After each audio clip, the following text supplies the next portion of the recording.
bukan turunan Nabi karena dari filologi jelas ya.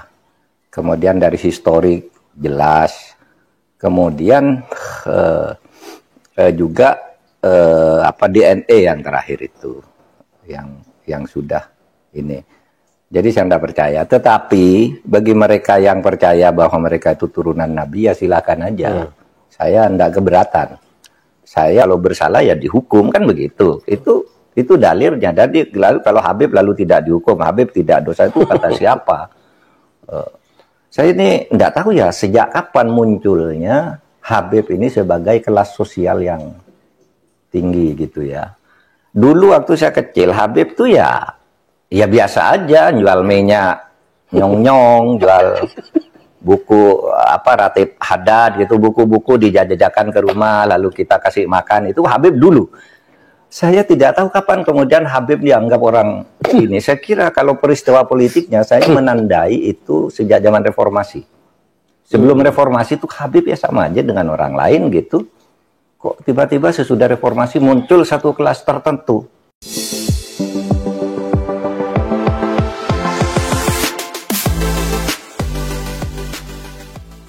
Assalamualaikum warahmatullahi ta'ala wabarakatuh. Kembali Profesor Mahfud MD memberikan keterangan seputar polemik Nasabah Alawi. Beliau menyampaikan fakta sejarah mengenai perjuangan kemerdekaan Republik Indonesia yang pelan-pelan diklaim oleh oknum Habaib Alawi, baik mengklaim mengenai bendera merah putih, lagu kebangsaan Indonesia, termasuk juga pahlawan-pahlawannya diklaim katanya dari marga mereka. Klaim tersebut kemudian dibantah oleh Profesor Mahfud MD, dikatakan semuanya itu tidak benar alias dusta dan membodohi umat. Di samping itu pula, Profesor Mahfud MD menambahi bahwasanya semenjak zaman dulu yang namanya Habib itu jualan minyak, bagi-bagikan roti, dan suka bertamu ke rumah-rumah warga. Tetapi sekarang kok malah statusnya tiba-tiba naik, dihormati berlebihan dan maunya di atas dalam status keberadaannya di antara orang-orang yang tidak berstatus sebagai Habib. Padahal mereka ngaku cucu Nabi. Ketika misalnya nasabnya dipersoalkan kemudian tidak bisa menunjukkan, maka berarti ini palsu atau bohong. Nah, untuk itu teman-teman mari kita simak penjelasan dari Profesor Mahfud MD yang sangat penting bercerita tentang hal-hal yang diada-adakan atau ada pembelokan sejarah dari oknum tertentu yang tidak bertanggung jawab mengenai sejarah kemerdekaan dan pahlawan Republik Indonesia. Nah, untuk itu ini dia videonya. Yang pertama kali masalah nasionalisme saya ya, rasa kebanggaan saya terhadap Indonesia itu ternodai oleh sikap-sikap beberapa habaib, tidak semua habaib. Saya punya banyak teman habaib juga yang sampai sekarang masih silaturahim, tapi ada beberapa habaib yang membuat hal-hal yang bagi saya menodai kemuliaan leluhur saya juga. Saya harus anggap leluhur saya bangsa Indonesia itu mulia, tidak kalah mulianya dengan habaib. Dan ini yang mendirikan Indonesia. Nah, rasa kebangsaan saya itu ternodai ketika muncul berita-berita yang terakhir ini. Saya ingin katakan dulu Kiai ya bahwa bagi saya sendiri berdasar histori masuknya habaib yang baik yang masuk baru abad ke 19 maupun yang masuk sebelumnya. Bagi saya sendiri apakah mereka itu turunan Nabi atau tidak, itu bagi saya tidak terlalu penting ya. Ba'lawi kalau bagi saya bukan gitu ya, bukan turunan Nabi karena dari filologi jelas ya. Kemudian dari historik jelas, kemudian juga DNA yang terakhir itu yang sudah ini. Jadi saya tidak percaya. Tetapi bagi mereka yang percaya bahwa mereka itu turunan Nabi, ya silakan aja. Saya tidak keberatan. Saya tidak percaya, tapi bagi mereka yang percaya silahkan. Kan sama aja orang ngaku turunan Menak Jinggo, turunan Ken Arok gitu. Saya tidak keberatan gitu. Memang kenapa kalau turunan? Bagi saya tidak ada urusan. Tetapi yang saya kemudian tersinggung dari itu ketika peran ulama-ulama Indonesia dan para pejuang Indonesia itu diremehkan. Misalnya, cerita bahwa proklamasi kemerdekaan Mei 17 Agustus itu karena bisikan Habib tertentu kepada Bung Karno itu kan tidak pernah ada dalam cerita itu. Semua yang menulis selama ini, Bung Karno pulang dari Dalat, dijanjikan kemerdekaan, lalu terjadi sini tarik-menarik antara pejuang. Yang satu ingin merdeka secepatnya, yang satu menunda sesuai dengan persetujuan Jepang. Sampai Bung Karno diculik. Tanggal 16 itu diculik, nggak ketemu Habib. Diculik oleh pemuda itu, nggak ketemu Habib siapa. Diculik, dibawa ke Rengas Dengklok. Pokoknya merdeka sekarang, kata Bung Karno ntar dulu. Gitu. Akhirnya sesudah itu malamnya rapat di rumah Laksamana Maeda. Laksamana Maeda itu adalah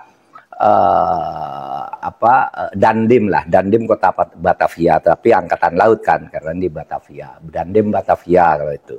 Laksamana Maeda itu yang minta Bung Karno, Bung, kalau Anda mau rapat untuk merumuskan proklamasi besok pagi, di rumah saya aja, aman, saya yang jaga.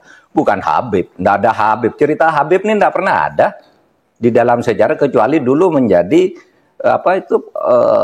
Usman Yahya itu menjadi muftinya Belanda, yang mengharamkan kita melawan Belanda. Justru itu Habib yang jelas itu tertulis dalam sejarah. Kalau Habib berbisik ke Bung Karno kapan? Dan tidak pernah ada cerita itu, gitu. Orang boleh mengatakan ya, oh, mungkin Bung Karno bicara berdua, ya anda ada sejarah tuh ndak bicara, ndak percaya pada bicara berdua. Itu satu. Itu menodai merusak rasa kebanggaan saya bahwa ini perjuangan bangsa Indonesia sendiri. Bahwa ada Habib membantu, ya bisa saja, kan bukan hanya Habib yang membantu. Anggota BPUPK itu kayaknya ndak ada Habibnya. Kalau Cina ada, Jepang ada, gitu. Arab non Habib juga ndak ada karena Abdurrahman Baswedan tuh kayaknya tidak BPUPKI, bukan masuk para pendiri gitu ya. Nah kok sekarang lalu Habib, lalu para pejuang dihabibkan semua kan, di Ponegoro, siapa lagi? Imam Bonjol. Wah itu kebanggaan orang Jawa loh di Ponegoro itu. Lalu dihabibkan. Habib dari mana? Ya Habib dari mana gitu, nggak ada sejarahnya yang menyatakan itu. Nah itu apalagi sekarang langkah-langkah khurafat ya yang dibangun oleh mereka, yang ketika itu muncul gitu kita nganggap kan itu seperti dongeng bukan buat seperti wahyu. Masa malaikat katanya diusir, malaikat dikirimi surat, ini apa ini saya bilang. Jadi agama tuh menjadi dongeng akhirnya. Saya percaya pada mukjizat, pada karomah, tapi enggak kayak gitu juga gitu. Yang cerita-cerita Habib. Nah, ketika ini muncul kan Rumah Irama dituding-tuding oleh seorang Habib. Rumah Irama, kamu fitnah, tunjukkan siapa yang bilang gitu. Kan kemudian muncul semua nih, ngomong ini ngomong ini ngomong ini, ada yang macam-macam bahwa satu kaki Habib itu lebih tinggi, lebih mulia dari 70 kepala kiai. Kan gitu, itu kan penghinaan betul. Kalau orang tidak terhina dengan ini, saya kira tidak rasa kebangsaannya rendah. Karena itu dinyatakan, harusnya ditegur lah oleh kelompok habaibnya sendiri. Ada yang bilang juga Habib itu meskipun mabuk, berzina, itu jangan dimarahi. Karena kalau Habib itu pasti masuk surga. Aduh, dari mana? Nah kalau gitu, dan ini tidak ada yang menjawab bahwa ini tidak benar gitu. Tidak ada Habib yang menjawab gitu. Bahwa ini loh yang dikatakan, tidak ada tuh yang menjawab. hanya berkekeh aja bahwa Habib itu berperan di Indonesia, Habib itu wali, Habib macam-macam gitu. Nah, oleh sebab itu bagi saya ya silahkan Anda keturunan Ba'lawi gitu kan, ya silahkan. Saya keturunan Mahmudin gitu, ya kan serba sama aja. Anda keturunan Minak Jinggo, tidak apa-apa, Minak Jinggo juga. Bagi saya sama aja Minak Jinggo atau Ba'lawi gitu, Kenaro gitu. Artinya mereka ini mempunyai kedudukan yang sama di depan hukum dan pemerintahan. Nah, yang khurafat-khurafat itu menurut saya harus diakhiri sekarang. Karena menimbulkan fitnah kan. Fitnahnya apa? Misalnya itu mendirikan kuburan-kuburan itu karena si Habib itu yang mendirikan kuburan-kuburan itu sebelumnya pernah berfatwa bahwa Habib itu meskipun sudah mati mendatangkan uang. Kan gitu kan. Itu kan fatwanya waktu itu agar orang menyembah. Lah, kok ujung-ujungnya lalu membuat kuburan agar orang bersedekah di situ? Kan tidak benar. Orang bersedekah agar ini dianggap Habib keramat. Ada di daerah Jawa Timur itu ada kuburan korban PKI tahun 65. Dulu disebut Sayyid Y gitu kalau Jawa Timur kan Y gitu. Nggak ada yang peduli. Lalu tiba-tiba beberapa tahun terakhir ini itu dibangun di sini, dibangun Habib ini, orang berbondong-bondong. Kenapa ini siapa? Nggak jelas kan? Nah, yang begitu itu membodohi bangsa Indonesia. Tapi saya ya hormat aja pada Habib-Habib seperti saya menghormati orang lain gitu. Karena kedudukannya bagi saya di depan hukum dan pemerintahan sama aja. Gitu. Kiai. Ya, kalau identitas kesukuan di Indonesia itu sudah lama, tetapi tidak pernah ada statement bahwa satu suku misalnya Jawa lebih mulia dari Melayu. Melayu lebih mulia dari Batak. Batak enggak ada waktu itu. Ini kan baru-baru saja ini. Lalu dimasukkan dengan cara keagamaan bahwa Habib itu lebih mulia. Silahkan bagi yang percaya. Karena yang tidak percaya itu punya dalil keagamaan yang kuat juga. Bahwa orang yang di depan Allah itu hanya takwanya. Bahwa siapapun kalau bersalah ya dihukum, kan begitu. Itu dalilnya. Jadi lalu kalau Habib lalu tidak dihukum, Habib tidak dosa, itu kata siapa? Saya ini tidak tahu ya sejak kapan munculnya Habib ini sebagai kelas sosial yang tinggi gitu ya. Dulu waktu saya kecil Habib tuh ya biasa aja, jual minyak nyong-nyong, jual buku Ratib Hadad gitu, buku-buku dijajakan ke rumah lalu kita kasih makan. Itu Habib dulu.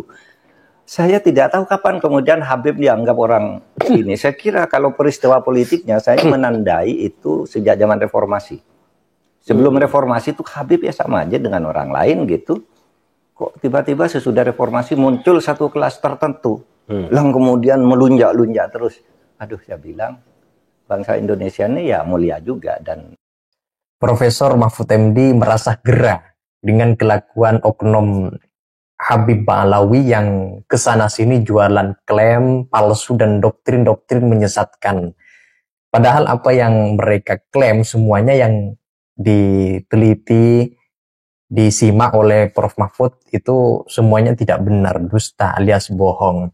Nah, itu saja teman-teman, kalau ada yang ingin disampaikan terkait dengan penjelasan dari Profesor Mahfud MD yang barusan kita simak, silakan tulis pendapat-pendapat kalian di kolom komentar. Sekian dari saya. Wassalamualaikum warahmatullahi wabarakatuh.